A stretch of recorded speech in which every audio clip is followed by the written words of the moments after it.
following is a special multimedia presentation from NorthJerseySports.com, sponsored by The Anvil. Let us introduce you. Hi, welcome to The Anvil. Let's get started on the tour, shall we? This is our designated area for warm-ups, calisthenics, abs, and stretching. Dan, maybe jeans aren't the best idea. If I can't get ripped, at least my jeans will. We have 60 by 100 feet of turf area for you to practice with your team or play with your friends. We have parties and field rentals. We can do basketball, baseball, softball, hockey, lacrosse, or the age-old gym favorite, dodgeball.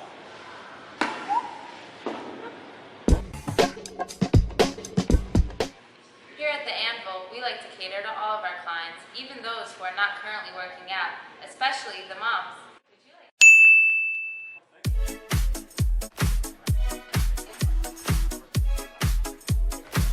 Enjoy. Thank you.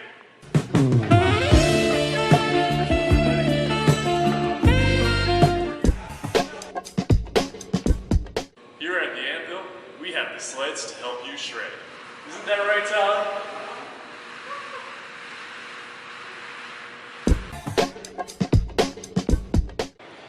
Here at The Anvil, we make dreams come true.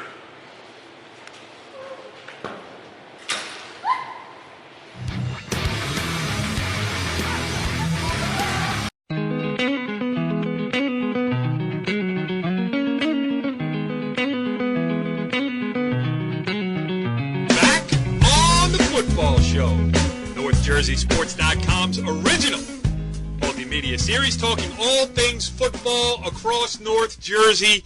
This is season 7, episode 6, and things are getting hot around the North Jersey high school football scene. I am Corey Doviak, being joined by my illustrious panel of North Jersey football insiders, starting with the venerable one, Jimmy Avatable. What's going on, Jimmy? Hey, what's up, Cor? As Bon Jovi said, we're halfway there, living on a prayer. Halfway is done. Week 5, week 6 for some teams, and starting to see where teams shake out. See, this is going to be a great show already because we already have a Bon Jovi lyric being inserted right at the front of the show, and we have not even introduced yet the great, and, well, first of all, the head Husky, the Dumont supporter, athletic supporter. Where are you, Brian Carr?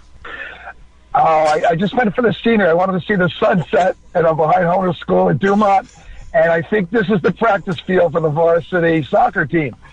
I don't follow soccer that closely, but they happen to be just leaving the field here. So I wanted here for the scenery and also love seeing some sports. I didn't get to see any, but I have the beautiful scenery now. Jimmy, do you think that was all a coincidence that Brian just went to see a sunset and wound up watching some Dumont kids running around on a field? Yeah, that's a real shocker to me. All right, well, we're not talking soccer tonight. That's for Hitting the Post. You can also check that out. Also hosted by Corey K. Doviak on NorthJerseySports.com. But we're going to stick to football tonight. We are going to have a great show here because the guest this evening is North Vale's favorite son. We're going to have Northern Valley Old Tappan Regional High School head coach Brian Dunn on. His team 3-2 after handing Pascack Valley its first loss this past Friday night in a game that J.C. Baumüller and I were at, working it for NorthJerseySports.com. And I don't want to get into the Old Tappan thing now because we're going to have Brian on the phone and we can ask him directly. But we've been saying it all year, like one of the toughest schedules, probably the toughest schedule you can play as a public school team. They came through the first 5 games at 3-2. They got a trip to Union City this weekend coming up. So I'm curious to not only talk about how these, his kids are handling this, best on best every week, but also about his thoughts on where we're going in high school football on the elite public school side, we'll call it, because, his program is up there and banging heads with only teams of like caliber. And, Bri, we can use that to segue a little bit because Old Tappan is playing this Friday night at Union City, a game that was originally scheduled to be Tenafly on the schedule. Obviously, Old Tappan let him out, and you have some news to report about Tenafly, unfortunately. Right. Hey, Tenafly, you're right. it's tough for them. So they're probably better off not playing Old Japan this week, Tenafly being where they're at, which is, very light on the upperclassmen. I think it was 17 or 16 kids. But back to Old Japan, going to the game against PV. I saw PV a couple weeks ago against Paramus and saw Old Japan the previous week too, to Ramapo. And going into the game, it looked like to me, 4 touchdowns to 2 for PV to win, you expect. But, Brian Dunn found a way. Injuries, Yes. that's the other thing we need to ask Coach about, too. That's what we've been talking about, is injuries. The week against Ramapo, the quarterback was out, Aricchio. So, that's an issue for any team. And we'll talk about Hasbrook Heights, too, as, we're not to bounce around too much. Hasbrook Heights had some kids out. So maybe we'll ask the coach about injuries and see how they're dealing with this kind of stuff.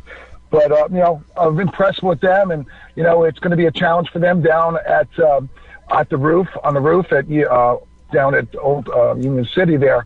And down there, they just beat the Bayonne Bees, a really good team, 4-1. So, Old Japan's got their hands full down there, and, very difficult schedule. It should get a little easier now after this, a little softer schedule coming up. So, but what your thoughts, Jimmy, on Old Japan? Let's leave Old Japan there for a minute because we're gonna do all of it with the coach. I just want to let's talk about a couple of other things. Now, Brian, and I don't know if Jimmy, if you were too, but I imagine you were. Ramapo 21, Riverdale 19 this past weekend in a marquee public school game, a rematch of last year's North 1 Group 3 state sectional final. We're going to have interviews that Brian got with Ramapo quarterback Chuck DePrima, also Adam Ayub, I believe that's the way you pronounce it, and head coach Ayub, okay. Ayub. And Drew Gibbs, the head coach. We're going to play those after we talk to Brian. We also, you guys were both at Hasbrook Heights against Butler in a game that lived up to its billing. That was Hasbrook Heights 25, Butler 20. Brian Carr also returned with some audio from Nick Del Calzo from from offensive lineman / linebacker Mateo Ochoa, and from Brian, who's Z Jenkins? Z Jenkins is the star for the last 3 years. That's Josiah Purdy's half brother. Very good. Z Jenkins. Yeah, he goes by Z. It's Jimmy could pronounce his first name, Jazier, I think it is. Zaire. Okay. Z. So we'll play Known those as Z. later too after we do our live interview. We also have an interview to play from Pompton Lakes head coach Scott Mahoney. Richie Ballgame caught up with him after the 35-18 win over Hawthorne. Big win for Pompton. They came, they dropped one that maybe I'm sure they figured they should have won against Lyndhurst. They had a lead late, coughed up a 13-point lead in the last few minutes and lost, but then bounced back against a Hawthorne team that was playing well coming in. So Pompton back to 2-2. We're going to hear from Scott Mahoney later. And now this is where I really want to start the show here, Jimmy. Now, Brian, obviously Friday night he was out with you, Saturday out with you. But a real football junkie looks around for a Saturday night football. I mean, first you look under the lights at Teaneck. Brian Carr, nowhere to be found. Where were you on Saturday night, Mr. Avatable? Myself and Pat Rice decided to go down, check out Pagoda down on the river there in Hackensack. Apparently it was the 125th anniversary of Pagoda, the town of Pagoda, so they had a whole bunch of ceremonies and stuff planned around it. They had a basketball alumni game, which, as you know, Pagoda tradition in basketball, was tremendous. They had a game, they had a three-point shooting contest, and it culminated with a night football game, which they brought in the little rented lights. And I tell you what, it was a really nice atmosphere. Caught up with Coach John Sterling, as we know from football, longtime football and girls basketball coach. Really good night. The Orchid that are struggling and both looking for their first win, and Pagoda came out with an 18-6 victory. Yeah, good one. And, like an American story on Saturday night, small town, and Pagoda's the smallest of the small towns, at least the smallest with their own high school. Them and Emerson, I believe, are the two lowest enrollments in Bergen County. So, 125 years and getting together, getting the rented lights down at Feigl Field there, as you said, on the banks. Right. On the banks of the Hackensack River. But, the biggest question about all that is, Brian, where were you? Oh, man. Well, you know what? Like you were the week before. You were up in Vermont, right? Didn't you have a little family activity the week before, right? Yes, but, I'm only good for one game a week generally, Yeah. Well, when my daughter comes to visit, who lives in Brooklyn, we are making dinner, you got to spend some quality time with your kids. And my daughter came home. She went apple picking during the day with my wife. And so I felt it was an obligation, and family is first always. So spent the dinner with my daughter and my wife Jimmy, at home. So, Jimmy, did they have a snack bar over there in Bogota? Oh, yeah. Hey, wait a minute, Jimmy. There were a couple of people that did say, where's Brian Yeah. Carr? And I said, he's with his family. Yeah, and there was no Twitter post, of the scores No. and announcements. So, did they have fire trucks, Jimmy? Did they have the fire trucks there as well? The fire truck was next to the snack bar. They had the state championship flag out from 2006, amazingly 13 years ago, I right? know. And we saw, quarterback Jimmy Lynch was there for the ceremony. So it was a nice night. What a tough kid Jimmy Lynch was. Just thinking back. Wow. And just Great think of Bogota. You said 13 years ago. Still, that coaching staff that was there, those kids.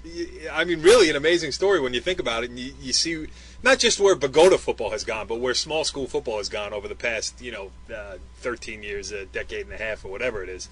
We remember Wallington, seemingly selling out Giant Stadium that night, and Bogota winning a state championship under Dan Sabella there. Oh, really crazy stuff and worth remembering, too. All right, so I was going to mention Mawa 48, Dumont 15, but Brian, I'm not going to do that to you this early in the show. Instead, I'm going to turn our attention to our guest on this edition of the football show. And he is a man, I've seen him wandering the halls of the world headquarters of NorthJerseySports.com. Like, he seems to book tours more often than most of the other visitors we have around here. Because he is Northvale's favorite son. And he likes to compare the monuments in front of NorthJerseySports.com Park to his own. Down at Hogan's, the bronze statue that sits there behind home plate.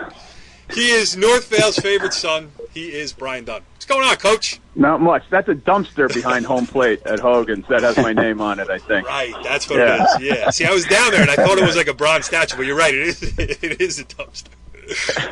Yeah. Yeah. That's it.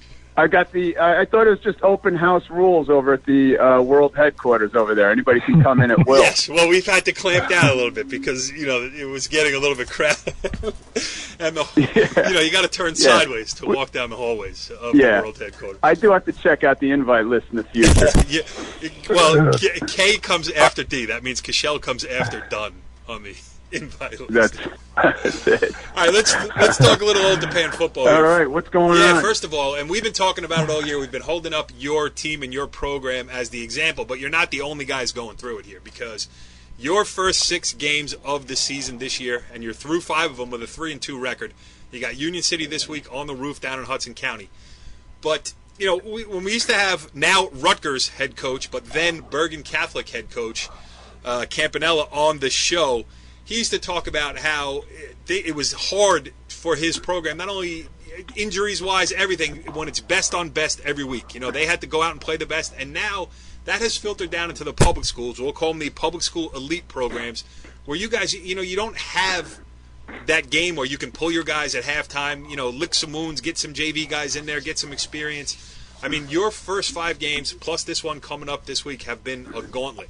Do you like this? Well, mixed feelings, of course. I mean, competitively, you like it. You like having great teams on your schedule that you play against. And I love all these teams that we play against. They're all. I mean, they all. The one thing is that I've noticed over the last couple of years, the coaching is tremendous. Like there's been a big jump all across the board. All teams we play. Like, a lot of the head coaches have been around, but assistant coaches everywhere. I think teams are really well coached, and that's been a big difference. But the competition's great, but it's a grind. There's no breaks, and there's no for coaches or players, no breaks and a chance to catch your breath. So it's fun, but it's also competitive. And the way the way teams have been, a lot of teams have just been developing and getting better. So that just makes it tougher for all of us. I could follow up with a bazillion different things, but I don't want to steal all the conversation. Jimmy, you're next. Yeah, Coach, I think the one common denominator around, not only public school, high school, parochial, is the amount of injuries it seems that every team has a bunch of kids that are getting injured and, having to go to second and teamers. The question is, one thought is the lack of contact during the course of the week. Do you think that hurts a kid's body not being used to contact when they get into a game? I don't. That could be like a soft tissue injury, something like that, where maybe they're not. If guys would tell you when they used to practice and be in contact all the time, you kind of toughen up. And at the beginning of the year, you're wearing forearm pads. People used to wear those back in the '80s, and by the end of the year, you don't need them because you kind of hardened up a little bit. It could be. I don't know if that's necessarily it. I think the biggest thing with injuries now, just being honest, and it's not right or wrong, it's just the way it is that kids get held out a little bit longer than they used to. And that's a combination of factors. I'm not talking about head injuries. That's all, that's protocol, and that's the way it should be. Obviously, I mean, that's proven, and kids should be sitting for that. But other injuries, I honestly don't think, I don't think, doctors are as quick to clear kids and get them back. We talk about it now. It's almost like a kid's got to be back to 100% before they get back on the field, So I think that's one of the biggest factors. Just the way we handle kids is a lot different. There's a lot of good to that, but, we're also trying to teach kids some man skills and some toughness. And when you got a little bump or bruise or something's not feeling 100%, it's a judgment call whether the kid's ready to play or not. And I think that's one of the bigger issues. That's a good answer. Brian, what do you got? Hey, Coach. Let's talk about the last two games. I happened to see your game up at Ramapo, and that was a tough game for you guys, 42-7 up there. And then you come back now. There for that. I was hoping I had something else to do that night, but we do offer late night tours. Yeah, but so going into headquarters of No Jersey. So, Coach, going into last week against Pascack Valley, based on your Ramapo performance, I was a little concerned, being Pascack Valley's undefeated, that you guys, were going to take it on the head there. What did you guys do different this week to really turn that around and play a solid game and win it? Well, we coached a little bit better than we did the previous week. I don't think we did a great job, and we didn't play as well as we should. It was just a combination of things, and obviously the basic football things. We didn't tackle well, and we turned the ball over way too much. So that was the biggest thing in getting us down that far. That was the biggest thing. We took care of the ball against Pascack Valley, and were able to get a couple scores early, and that helped us. You also got your quarterback back, which helped too. I mean, you were playing a sophomore. Yeah, for sure. But the other kid played real well against Wayne Hills, and then he threw a couple picks against Ramapo that we had to try and throw the ball down the field, and we were down a little bit, and they do a great job in coverage. So yeah, that's certainly Nico's experience in getting back there and did a couple good things. But the other kid played pretty good too. So it wasn't really any one thing. It was just a combination of just but I mean, we played just, bad just football a that game. number, just having a number back. You know what I mean? Now you have a backup quarterback. Like one kid, it just depth wise, it does make a big difference too. All right. Yep. Correct, and everybody's a little more confident in that and everything else. So yeah. Go ahead, Brian. Well, I think you seem to get up. You seem to in the game against PV. You seem to get up early, whereas against Ramapo you were down and you were trying to come back. Got ahead. You're able to control the game, and then because up at Ramapo it didn't look like you could run too well. You were struggling on the run as well. So I think, did you get the run back? Yeah, we struggled at everything up there, but we ran the ball a little bit better. We actually, the thing against PV is we hit him on some deep balls early and just caught him in some coverage things, and able to put a couple quick scores up, and then field position was kind of in our favor for a big portion of that game. So our defense played very well in that game because PV was putting up tons of points before that, right. And we were just able to really get after them on D and stop their running game, make them kind of have to throw the ball a little bit more than they probably wanted to, and that helped out. Brian, you've had some success here with, senior quarterbacks playing 1 year of varsity football. It started with McNerney, Drew DiPolito last year, now Nico Orecchio this year. I mean, it's to do it year in and year out like you've done it, and then to do it with different. And Jack Bilali was right before McNerney too, who had a real good senior year, his 1 year, playing as a starter. Yeah, we had a couple of them. Yeah, that's right. Actually, that's I forgot about him too. And then I think before that was Martinez, and he was for 2, right? So yeah, he played a couple of years. Yeah, he got 2 years. But so doing it 1 year, 1 year, 1 year, it shows that your kids are bought in, and they're all waiting their turn, and when their turn comes, they step right in. Yeah, like all our kids, I'm most proud of our guys that they put in a good year-round effort, and to do that, and to be a quarterback and jump into that and not miss a beat. Like so those guys that you mentioned all had phenomenal senior years. Now, obviously, some of them had real good players around them, but they played well, and it's more attributed to just a year-round effort of really understanding what you're doing, and for 3 years, but putting in serious effort and focusing in practice. And we like to try and get our guys a lot of reps in practice and not just focus on, a kid who's a starter or whatever you call it, and kind of develop our guys. So, I'm proud of our coaches, the way they handle all our guys who do those types of things, guys who are seniors and able to step in and become real productive. Go ahead, Jimmy. Yeah, Coach. This weekend you traveled down to Union City to take on Union City, one of the Power Group 5 programs in North Jersey, and it's also one of the most unique environments to play on the roof of their high school. Really gets rocking and rolling up there. Talk to us a little bit about Union City and the challenges that they will give you this week. Well, we're excited to go down and play it. We scheduled that game because we dropped Tenafly, and last year we had a bye week in this week, and honestly, we didn't play all that well the week after. And we thought we'd just we looked to schedule a game, and that one worked out. They were looking for a game, and we were, and sounded like a great matchup. Right now, I look at it, and I'm looking at them. I don't know if it was such a great call. They're very good, and they're very big up front, and they run the ball very well, and they got kids who can run on the field, and another real well coached team, and so they're a very good football team. So it's going to be a great challenge for us, good opportunity, and it'll be a good environment, something different than the typical schools we're playing against up here in the typical type atmosphere. So we're looking forward to it. I think it's going to be I know exciting. that Northern Valley Regional at Old Tappan football manager Hope K. Doviak is looking forward to the bus ride down to Hudson County on Friday night. She's excited. So that's all that really matters. Yeah. Go ahead, Bri. Hey, Coach, I had 2 questions, but I guess one, why don't you tell us what your son Thomas means to be around the program? He's been always there with the team. Talk about what he means to the team and what it means to you as well, being there with you at the games.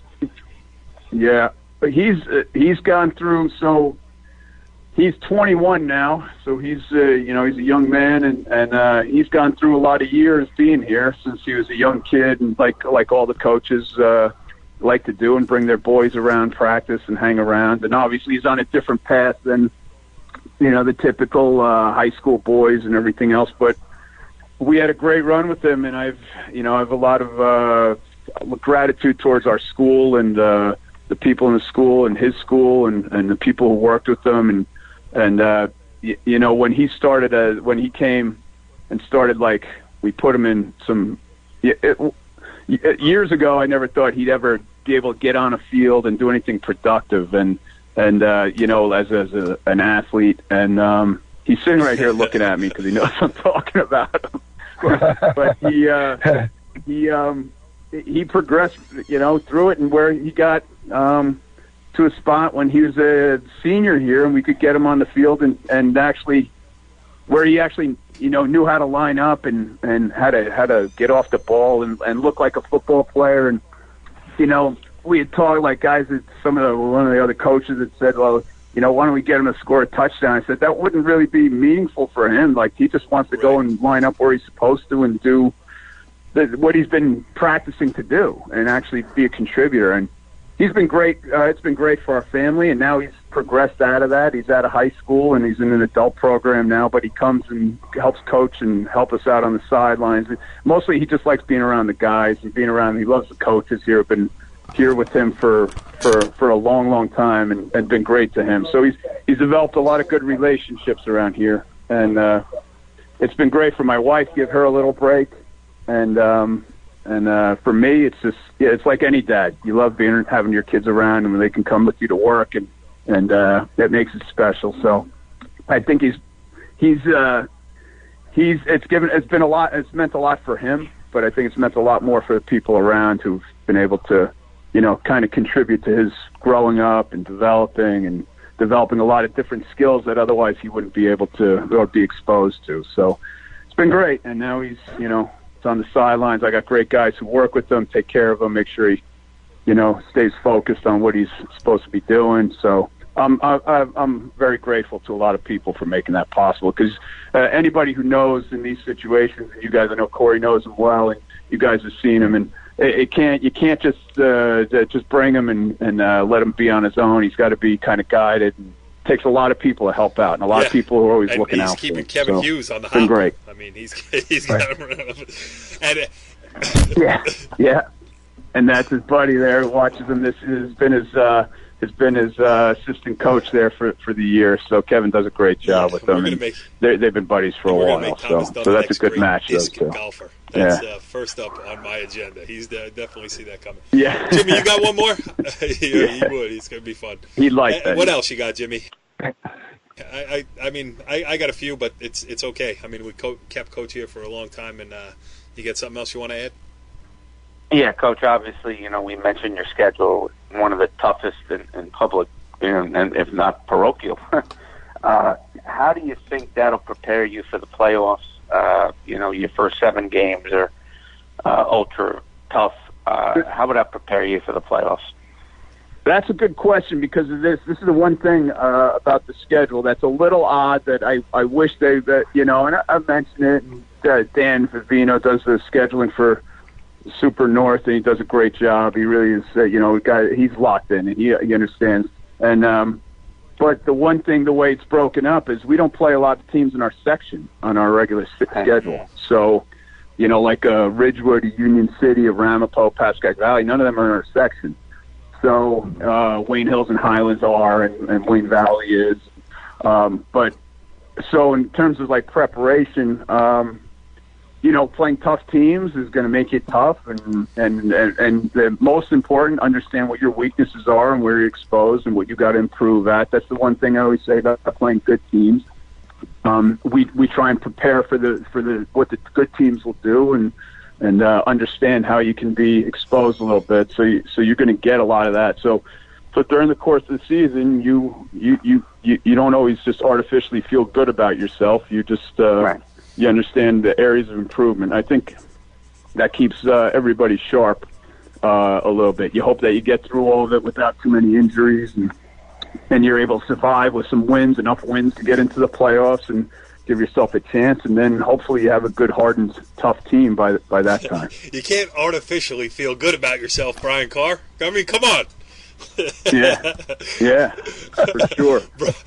Well, we've all been through those situations. You come through after you win a game, and then you watch film and you watch mistakes. And you say, "All right, well, it worked out," right. And that's just human nature. And you think, but you really got to take a good look at yourself through these opportunities that you have. Yeah, and that's the thing about luck. Sometimes it runs out.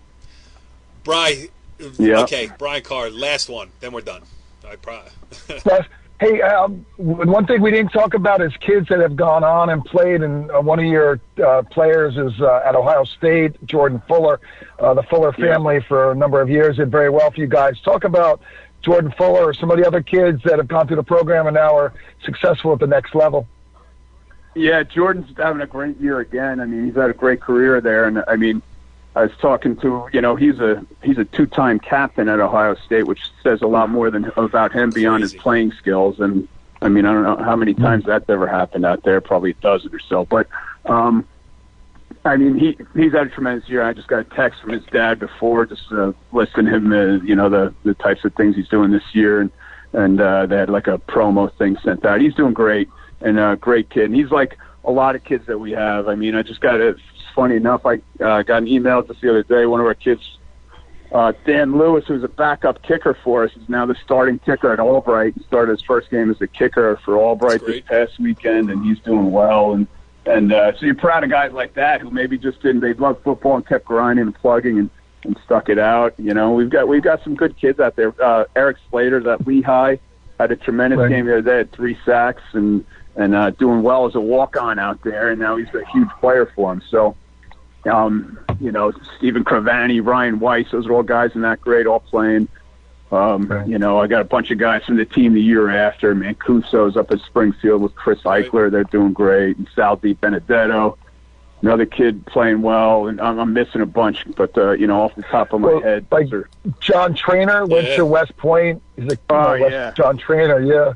I tell you what, you know, you talk about having pride as a coach and seeing a kid play in the Army-Navy game and have a some huge plays in the last Army-Navy game in the snow down in Philly. I mean, you know, that's one of the great pleasures of the job that we have when you see kids go on and do that. I mean, and he's doing well in the Army right now. So I mean, I've been fortunate and just had a lot of good kids who fortunately love football, and they continue on and continue to do well. It takes a lot, I think you guys know, to put, you know, you play high school football, and there's a lot that's involved in that. It takes a lot for a kid to go out in college. Like, you know, Jordan's an example. I mean, that's a whole different scenario. But those guys, I mean, he's there for 360 days a year at Ohio State, you know, and it's 24/7. They don't get any breaks, and it's a different lifestyle. And all the way down to Division III. I mean, you're not living a typical college life that you know, a lot of kids do. They put a lot of time and effort into it. I'm just proud that they love it that much. You also have some guys who came back and they're, you know, picking up at the junior programs. You know, that's just as important as anything else. You know. Yeah. So.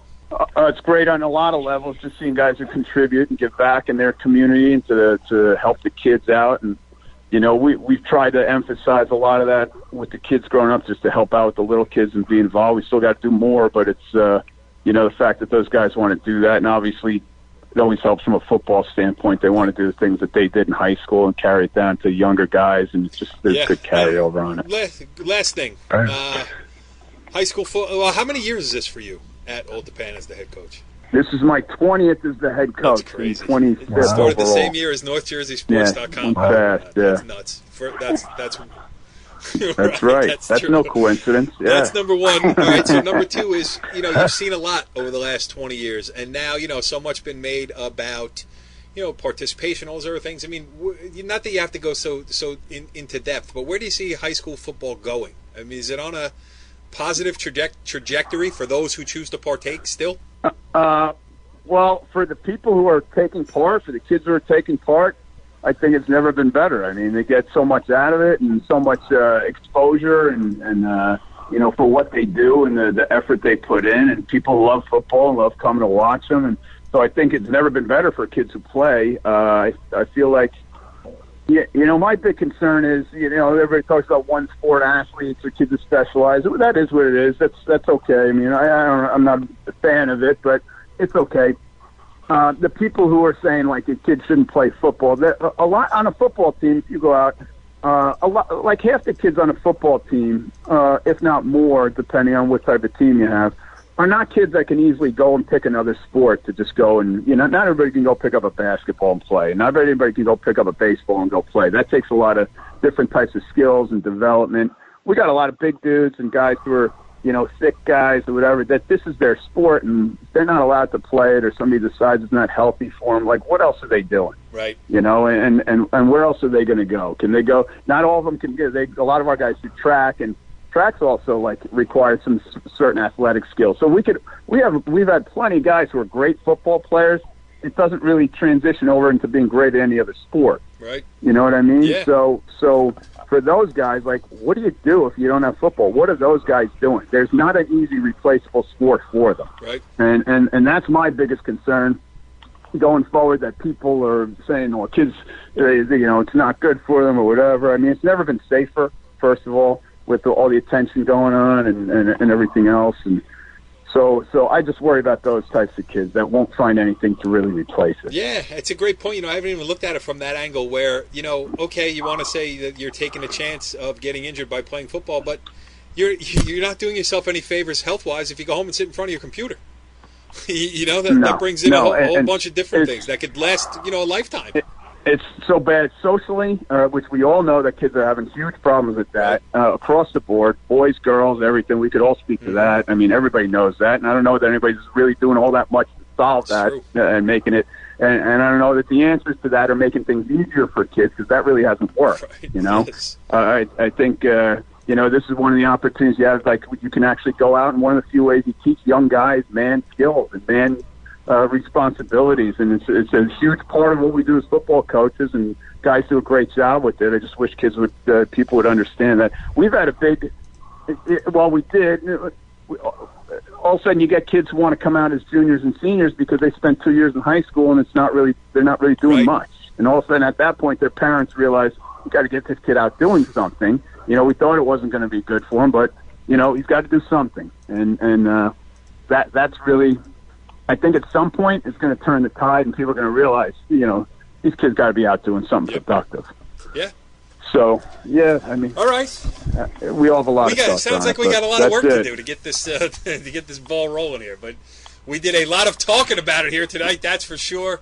20 minutes plus of a great interview with Old Tappan head coach Brian Dunn. And hey, feel free to stop by. Just I'll leave your name at the window here at the.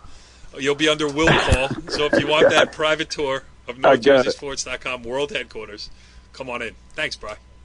I'll be there. Okay, boys, good stuff there as expected with Old Tappan head coach Brian Dunn. So now let's move on to other topics from last weekend, from this weekend coming up. Brian Carr, let's start with you. What else? Well, you know, I say let's start with you because some of these games you were at. Let's start to go through some of this audio.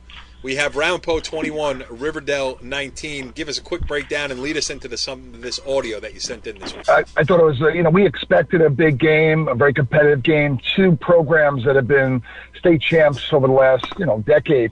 A very successful program.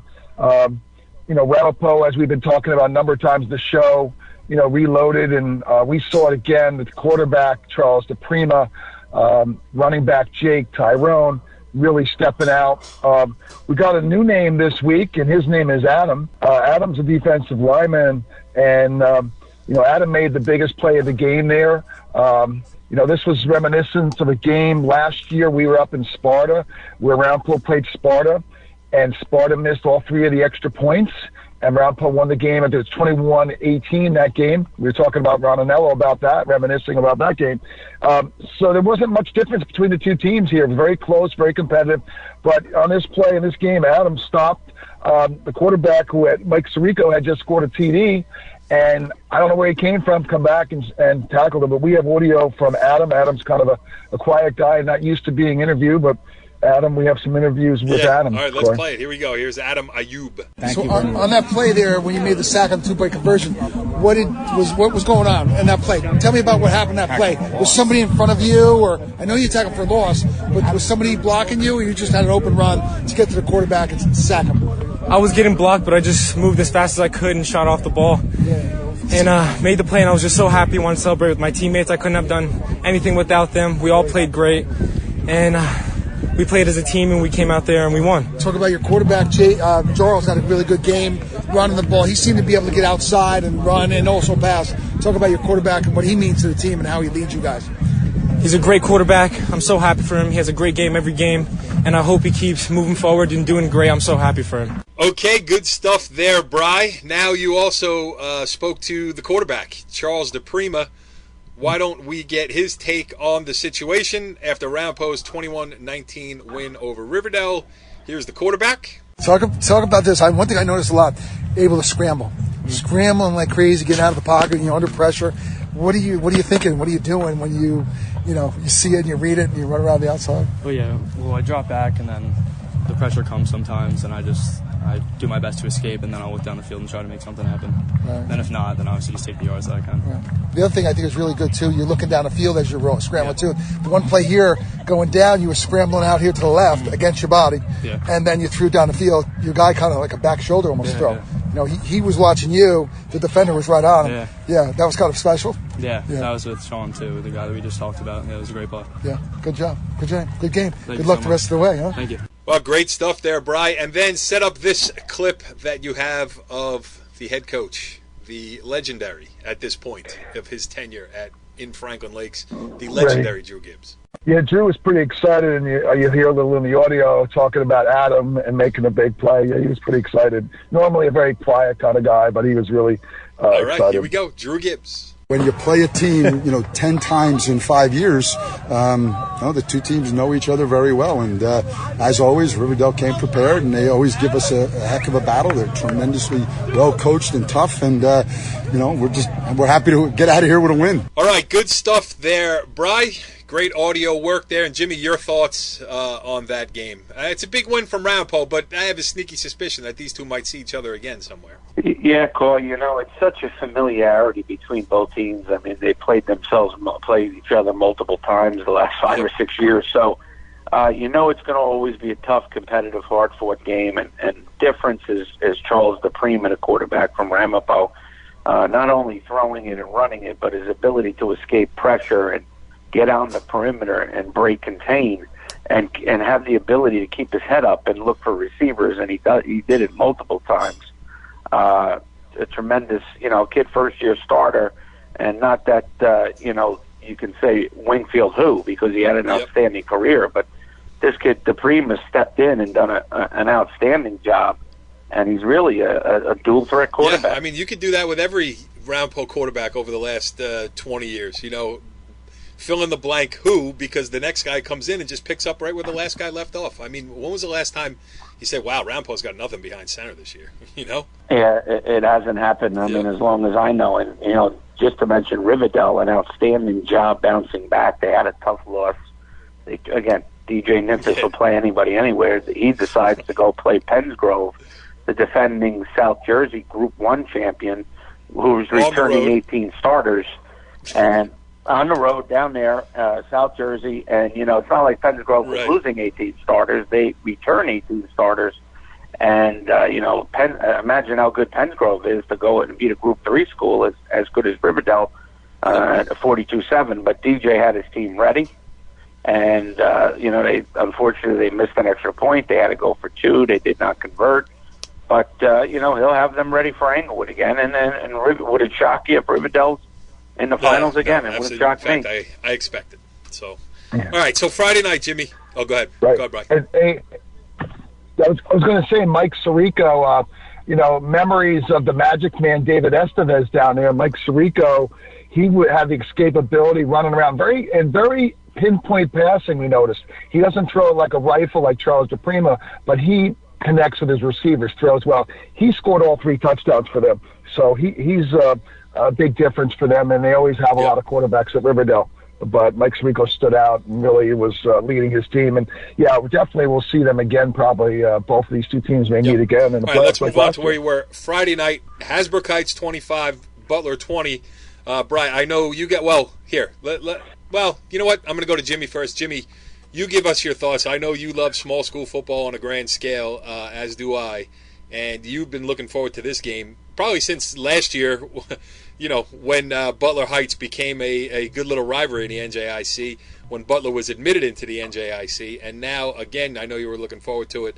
So break down a little bit, if you will, Hasbrook Heights 25, Butler 20.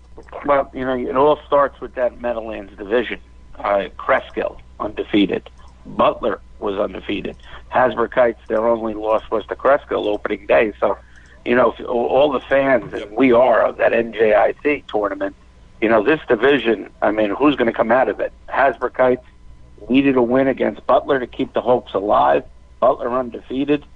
And Hasbrook Heights were missing their 2 running backs. I spoke to Coach Bear during the middle of the week, and I said, how's the team looking? And he said, injured. And I said, what do you mean? He said, well, Michael Robertson is out, Rocco Minicello's out, my center's out, my defensive end's out. So, to me, I'm like, oh boy, this might be a long night. But he was really pumped up and confident in his replacements. And I'll tell you what, they really played well. Sophomore Jake Diaz, slot running back. Steven Percent, another slot punt returner, defensive back. Zahir Jenkins, the senior cornerback, had 2 touchdowns and really put the team on his back when he needed it. Running the football, Spencer Lee was outstanding at quarterback. And, they passed the test with flying colors. They were up 25-7. in the third quarter. You thought the game was over. Butler came on back, scored the next 2 touchdowns to make it 25-20. And, Hasbrook Heights held on and kept their of getting into the NJIC semis. Yeah, I mean, it's crazy, too. Hasbrook Heights has put itself in the atmosphere of, the round pole, whatever. And, Hasbrook Heights loses on opening day. It's like, wow, what's wrong with Hasbrook Heights? They lost a football game. I wonder what's going to happen if Rampo ever loses another one. 13-0 last year, undefeated this year. If they ever lose a game, it's going to be like, hey, crisis time in Franklin Lakes. But, bouncing back strong, Hasbrook Heights. And, Brian, you were down there, too. You also brought back some great audio.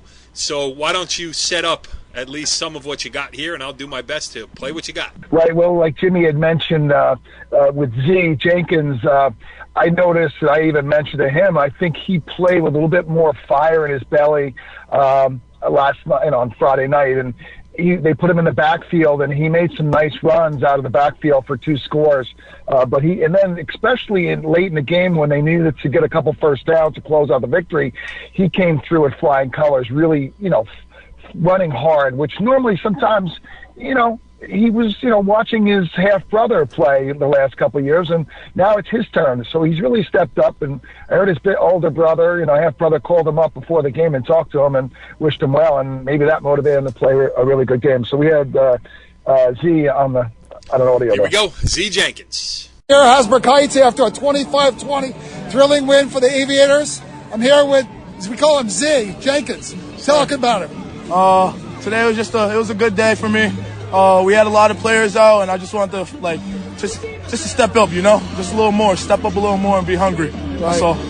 2 big TD runs, yes, pretty much the same play, right? Yeah, It was the same play. What do you call that play? I can't. You're in the tell backfield. Yeah, you're in the backfield. But I'm in the backfield, and I just take a sweep, right, and straight to the sideline, touchdown.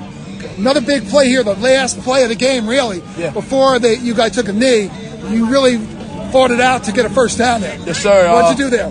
I just I saw the left side packed, so I just turned around and tried to get the first down. So talk about some of your guys are out. So Robertson's out. Yeah, Robertson, Rocco. We had a couple playmakers out, but it's fine. We came back. Hey, everybody played good. We had Spencer playing good. Hector came back. PC transfer. He played his ass off, and that's all. Right. So a big game. Remember last year it was at MetLife against them. Yes, it was a pretty big game. You guys dominated that game. This one a little tighter, tougher. What do you think of the Butler team? Great team, no doubt about it. But we played a little harder, stronger, and that's it. Okay, Bri, good stuff there. What else you got? The other one was, we don't talk about linemen too much. I do like linemen, and one of the really good linemen, Mateo Ochoa, he had a big interception. It's like, where did he come from in this interception? He was deep in about 10 yards deep because he plays linebacker, and grabbed a ball high in the air and ran it back for about 25, 30 yards, which led to another score. But Mateo Ochoa is one of their leading returnees. Definitely, they don't have a lot of returning linemen. He's one of them. And Mateo had a great interception and obviously played the rest of the game and played on the line and linebacker. And he's one of the unsung heroes of the team. Cool. Here's Mateo Ochoa. Mateo Ochoa. Yes. Lineman, linebacker. Yes. Talk about the game, what it means to the team to win this big game. It meant a lot to the team. We were down 4 starters, 2 on offense, 2 on defense. So we all had to come together, and we had the freshman running back. We had to protect him. So it meant a lot for us to pull through, come together as a team. Yeah, the other two seniors, at least Jenkins and Spencer Lee, really had a good game too. Yeah, they had a hell of a game. Jenkins had 2 TD runs. Remember those 2 runs? Yeah, great those runs. Are big. Mm-hmm. Let's talk about another big play today. Somebody made an interception. Yeah. What'd you do on that play? How'd you make that play? I dropped back in my coverage, and he held it a little extra longer, so I just kept dropping back, and then saw him running the flat, so I just picked it off and started running. Right. So at halftime, you guys were ahead. They came back in the second half there. What were you guys talking about to kind of fight it out and survive there at the end when they got it close? The number one thing we thought about was Cresco when, they came out stronger than us, and we just didn't want to have that repeat. So we just played our hearts out and got the W. Yeah, big play by Z here, that last one to get that final first down. Did you see what he did there? He really had to fight through it. I was 10 yards on the field. I missed it. Right, yeah. He was like 5 yards before the first down and somehow got through. Yeah. That was the difference. That, sealed the game and they didn't get the ball back, So, great. Congratulations. Thank you. Appreciate it. Good job. All right, Bri, good stuff there. And then last but not least, and this man needs no introduction, a man who's been on NorthJerseySports.com, The Football Show, on numerous occasions, including from his own shed in his own backyard. Here is Hasbrook Heights' head coach, Nick Del Calzo, after the win over Butler. Del Calzo, Nick, you guys got up by a good lead there second half, and they made it close. Yeah, it was a great game, I thought. I thought the kids came to play. We had a good defensive stand at the end of the game. Offensively, we moved the ball when we had to. We had a lot of kids out, and kids stepped up. They did a great job today. Right. Talk about, one guy you mentioned when you talked to the team, Hector Taveras, his first game. Yeah, he did a great hell of a job. Boy, he came out and played well. Did a good job for us. And the freshmen stepped up and did a nice job. Talk about some of your other seniors like Ochoa. And let me tell you something. The quarterback, Spencer Lee, and the offensive line. Yeah. Let me just say, the offensive line with Lorman and Peter Garofalo and Settlemeyer and Hector and Ochoa and the tight end. I thought we moved the ball pretty well. We just got in trouble at the end getting our formations out, which put us back. So, but those things, hey, in the end it didn't hurt us. Right. This was like a playoff game. Great Reminded game. me like a playoff game. I thought it's good for competition for the guys. And good for the opportunity. Talk about your running back, the freshman who's had a start today. Talk about him a little bit. Well, there's a kid who had to step up and. Because Rocco's down and Robertson's down. He's our third running back. We brought him up from the freshman because we thought he can run hard and everything else. I thought he did a nice job. What was his name again? Give me a coach. Anthony Delasio. Anthony Delasio. He did really well. There was one drive he really helped the team out a lot. Two first downs. Yeah, to help the team. Yeah, he's working hard. All right, good stuff there, gentlemen. And I have one more piece of audio that I want to play. Richie Ballgame out at Hirschfield Park under the sunshine on Saturday afternoon. Pompton Lakes bounced back, got even on the season at 2-2 with a 35-18 win over Hawthorne. And another guy who's been a guest in the past, and nice to hear from him again now as the Cardinals are competitive once again. He's Pompton Lakes head coach Scott Mahoney, and here's the interview with Richie Ballgame after the game. Talking about the team without talking about how they were in practice this week, especially coming after a loss like you had. It sucked, but it's football. You can't. You don't have time to feel bad about yourself. You have to get over it. Not in our division. Everybody's been beating everybody. Lyndhurst got pushed last night. There's no off day, and I said that to the guys. Hey, we got knocked down once or twice, but let's just get back after it. I mean, and that's what we did. Tuesday's a little slow, and then Wednesday they started forgetting about it a little more. And by Thursday and yesterday, we were ready to roll. And with the Pompton Lakes teams we've had over the years, it always starts up front. Of course. And when you maul them like you did, really on both sides of the ball, yep. The whole field opens up for you. We finally clicked on both sides of the ball up front. We were on our blocks, moving our feet. It gelled right, and that's exactly right. We controlled the line of scrimmage, and it makes you. They got their couple big plays, but when you're winning the line of scrimmage, you can rebound from that. But moving forward, though, this saw what you can be, but it also showed, you had 3 turnovers. Yep. And in another game, those are extra possessions. One score game. You can't be doing that in the final 2 minutes. You got to run out the clock. You got to protect that ball. And obviously, I told them right here, there's things you always can work on. It's never perfect until the last game of the year. And that's one of the things we'll address. No doubt about it. We'll address some of those things. All right. That's all I got. I got no more audio. I had a couple from Old Japan, but, we talked about it with Coach Brian Dunn, so we didn't have to use mine here tonight. So, Jimmy, let's start with you. What did we miss from last week, and what do we got coming up that piques your interest this week? Well, I think Brian was at the game, Paramus Catholic and St. Joe's. St. Joe's coming off a very, very tough physical game against St. Francis. They were missing some kids. They were banged up. Paramus Catholic came in licking their wounds off a tough loss to Seton Hall Prep, minus 5 or 6 starters. They got most of those kids back, and they gave a very spirited effort. I mean, 7-7 at halftime, down 21-7 in the fourth quarter, came back and scored with about 5 minutes left, and St. Joe's converted a big 4th and 1 in their own territory to win the game. But for Paramus Catholic, certainly a bounce-back game. There are no moral victories, but to go up to St. Joe's coming off a loss and giving that type of effort, that bodes pretty well for Paramus Catholic. Yeah, Brian, what do you think that says says about Paramus Catholic? You can speak on it, informatively because you were there. Yeah. So that was my other game. I got the 3 games. Hey, listen, did they have a snack bar at Paramus Catholic? Yeah, we forgot. Oh, yes, we had the Tony Carson sausage sandwich. Bobby Maines and I are one of our honorees. Yep. We have an honoree last year, Bobby Maines. He by the way, Paul, the Tony Carson sandwich. But yes, Paramus Catholic, very competitive. That's why I hung around to the half. I figured, probably going to be a blowout. Joe, coming off their loss to St. Francis Academy, was going to be really, wound up to dominate here. One thing I'll mention, we've been talking about, is some injuries.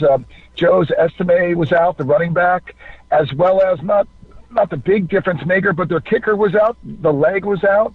So they had a freshman kicker kicking. So, but anyway, PC was very competitive. There's no doubt about it.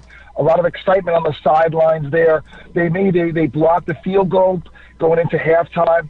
So Paramus Catholic definitely was in this game, which we didn't expect. So the quarterback Dorian Nolan runs the team very well, throws well, runs well. So I think it's good to see. They've been down last year, had a tough year. They're back. But all these guys, look at the schedules for all these guys. This is the gauntlet for all these guys. They got Joe's is going into with Bergen Catholic next week, and Bosco, Seton Hall, St. Peter's. PC's got DePaul, St. Peter's, Bergen, Bosco. So we're going to see a lot of shakeout here with the big boys when that comes along. But definitely, good to see Paramus Catholic back, and it's they're in the middle right now with I think St. Peter's up on the top and Bergen. So it's going to be interesting where the PC ends up, but I'm sure they'll get to the playoffs. And once you get to the playoffs, nobody knows. Yeah, no doubt about it. Especially with injuries mounting as they are all over the place. I mean, that's the great X factor, and also levels the playing field, Jimmy. Yeah, no question. Paramus Catholic, I think, was missing 5 or 6 starters against Seton Hall, and no disrespect to Seton Hall, and they deserve it because Coach is doing a great job down there, and they won the game. But when you get into people's second and third teams, there isn't the depth that there once was. And, that showed itself. Paramus Catholic was fortunate to get a little healthier this week. They get another couple of pieces back this week. And, that's going to be the telltale sign, I guess, in public school, small, big public school, and parochial injuries. Absolutely. And who could stay healthy. All right, so we're going to... Well, what do we got this week? I mean, I know I am heading on Friday night, and I'm really looking forward to it. Actually, I'm going to skip the trip to Hudson County and stay local once again. I'm looking forward to Park Ridge Emerson, 2 undefeated teams, 2 division rivals. There might be some news here, which I am not at liberty to disclose just as of yet, but there might be something cool happening at halftime of that game, which I plan to be at too. And I will report back next week if such an undertaking does occur. So I am excited about that one. Bri, where are you headed? What's your weekend agenda look like? And only 3 games? Well, there's some... I wish I could squeeze in more. They maybe get a doubleheader on a Friday night or something. Right. But yeah, I wish I could be in both games. There's 2 really good games that are meaningful playoff positioning for the NJIC, and you have Cresskill taking on Butler at Cresskill. I'm not sure where it shakes out. If Butler was to win, where does that all mean? Because then you have each team with a tie, and then it comes down to points. But that's competitive. And then the other thing is the NJC game you're going to just mention here, that you have Emerson and Park Ridge both undefeated, and that's to win their division. So Jimmy and I were talking about that game going up to Park Ridge as a potential game for Friday night. Wow, it could be a full NorthJerseySports.com contingent in one place on a Friday night. That would be crazy. So that's what we're looking at. And Saturday, I was thinking, I think the big boys have a game, and I can't decide which one that's going to be. There's maybe it's Bergen Catholic. Where's Joe's? I forget. I have to go look at the schedule. I haven't looked out that far. But so that's what my plans are right now. Jimmy, I guess you're all the same locales in in contention for you? Yeah, Brian forgot Thursday night. Bergen Tech hosting Hackensack down at the county park in Linders. Bergen Tech won another win last week, bounced back from 2 losses. They won their 3rd game. The Comets are coming in Thursday, 6 o'clock. There you go. Excuse me. Friday, it'll either be Cresskill and Butler. If Butler wins, it's a 3-way tie, and I'd love to see how they figure that one out.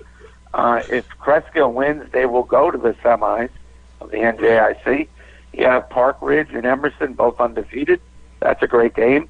And then Saturday you have St. Joe's at Bergen Catholic. So a lot of football behind us, a lot of football left to play. We will talk about all of it next week on The Football Show. Follow the leader.